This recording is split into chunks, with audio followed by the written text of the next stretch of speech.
So aside from Hume's method to improve our to correct our estimate, we could use another method that uses the midpoint of our interval to propagate our solution.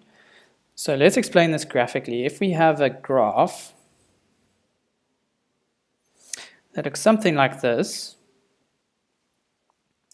and we have our interval x of I and x of I plus 1, we first calculate the slope at x of I, and we shoot ahead to the point x of I plus half, so halfway between our interval.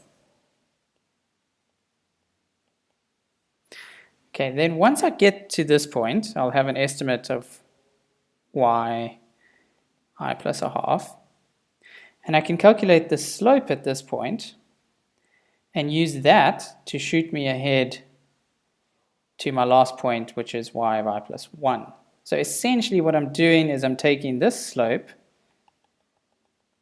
so these two are parallel, and I'm using it to estimate y of I plus 1.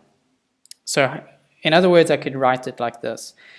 Y of I plus a half is equal to y of I plus the slope of at xi, the beginning of the interval, multiplied by half our step size.